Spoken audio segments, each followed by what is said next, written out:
లేకపోతే ఏమైనా సహాయక చర్యలు ఏమైనా తీసుకున్నారా? అసలు గవర్నమెంట్లోనే లేమంటున్నాము, బట్ మాకు ఆర్థిక సహాయం ఎట్లా అందుతుందండి? అంటే మీరు గవర్నమెంట్లో ఉన్నారా లేరా అని కదా, మీరు ఒక పర్సన్ కదా, ఒక కామన్ మ్యాన్కి కూడా ఇవ్వాల్సిన ఫలాలు గవర్నమెంట్ ఇవ్వాల్సిందే. దాంట్లో అందరికీ కూడు గూడు నీడ అనేది కంపల్సరీ. దాంట్లో ఇలాంటి ఇబ్బంది ఉన్నప్పుడు ఇలాంటి ఇట్లా ఓటర్లా మనుషులా అని పక్కన పెడితే ఒక మనుషులు అనేది గుర్తించాల్సిన అవసరం ప్రభుత్వం మీద ఉంది. ఆ ప్రభుత్వం మీకు ఏమైనా చర్యలు చేసిందండి. మా గౌరవనీయులైన ఎమ్మెల్యే గారు వాళ్ళ తమ్ముడు మధుసూదన్ రెడ్డి గారు వచ్చారు.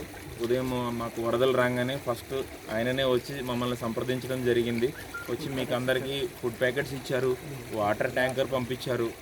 ఆయన అయినంత వరకు ఆయన మాకు మంచిగా చేశారండి.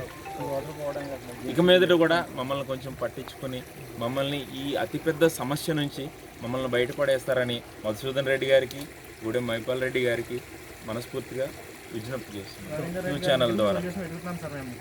ఫస్ట్ ఆఫ్ ఆల్ అట్లీస్ట్ ఈ వాటర్ ఇంత ఫ్లో అవుతున్నప్పుడు మనకి లైక్ కనీసం మేము ఈ గోడ వాల్గా సంథింగ్ ఏదైనా కాలువలాగా ఏదైనా తవ్వాలి అని అడిగాం. ఎందుకంటే గ్రామస్తులను అడిగినప్పుడు వాళ్ళు ఏమన్నారంటే ఇక్కడ ఈ రోడ్డు ఎంత ఉందో అంత వెడల్పున కాలం ఉండేది ఇది వరకు.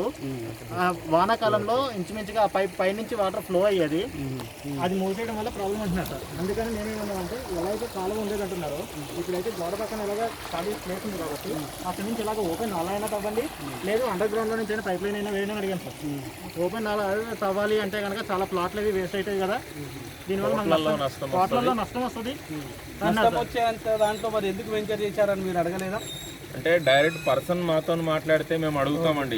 మధ్యలో ఎవరో మధ్యవర్తి దూరంగా ఆయన వచ్చాడు కాబట్టి ఆయన మేము ఏమడిగినా కూడా యాజ్ ఇట్ ఈజ్గా దీన్ని మక్కి తీసుకెళ్ళి ఆయనకి చెప్తాడో లేదో అన్నది మాకు తెలియదు. ఆయన దాన్ని ఏమన్నా ఇంప్రవైజ్ చేసి ఆయనకు అనుగుణంగా మరుచుకుని చెప్తుండొచ్చు కదా. సరే, ఇది ఈ ప్రస్తుతం మనమున్న కాలనీలో పరిస్థితి. ఇక్కడ మీరు చూడొచ్చు ఇంత ఘోరమైన పరిస్థితి. స్థానికంగా ఉన్న ప్రజాప్రతినిధులు వీళ్ళకి హామీ ఇవ్వడం జరిగింది, అట్లాగే సహాయక చర్యలు కూడా చేయడం జరిగింది. కానీ బిల్డర్ అనే వ్యక్తి ఎవరైతే రవీందర్ రెడ్డి గారు ఉన్నారో ఆ బిల్డర్ ఇప్పటి వరకు స్పందించలేదు అనేది వీళ్ళ ప్రధానమైన ఆరోపణ. లోకల్ ఎంపీపీ గారు ఉన్నారండి, యాదగిరి గారు, ఆయన కూడా సకాలంలో స్పందించి మధుసూదన్ రెడ్డి గారితోనూ మైపాల్ రెడ్డి గారితోనూ కలుపుకొని ఆయన కూడా ఉదయం మా వెంచర్కి రావడం జరిగింది. ఆయన కూడా చూసి ఈ విషయాన్ని నేను అధికారుల దృష్టికి తీసుకెళ్లి ఖచ్చితంగా ఇరిగేషన్ డిపార్ట్మెంట్ వాళ్ళని, జిహెచ్ఎంసీ వాళ్ళని పిలిపించి